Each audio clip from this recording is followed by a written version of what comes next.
So now from this, say suppose 6,000 7,000 deals which you guys see in a year, इसमें से you end up investing 15-20. What is the like 1-2 top criteria which you guys see? Like obviously beyond everything students are there, you must be seeing कि कौन से market में, what is the conviction of the founder, etc. कुछ भी बहुत अलग अलग VC funds की अलग अलग चीजें होती हैं. So what makes you invest in 15-20 this? Correct.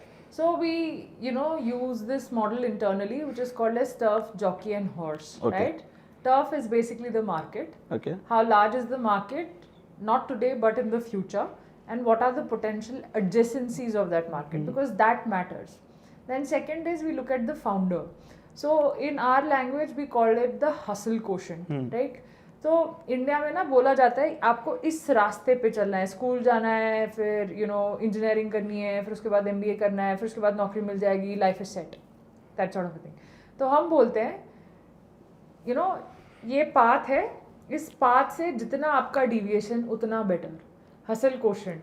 So more the standard deviation the better it is. तो आपने क्या खुराफाती किया है when you are studying, right? That matters to us most, right? Because that is when it shows the curiosity, the ability to take the lead, think out of the box and all that stuff, right? What's your right to win sort of a thing, right? Because entrepreneurship is going outside the box, right? So we look at the hustle quotient, we call it the jockey.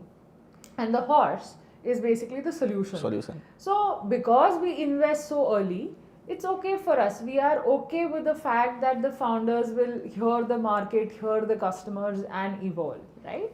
But that's okay. So broadly, the model that we use is turf, jockey and horse to take a call यार कि किस company में पैसा लगाना चाहिए.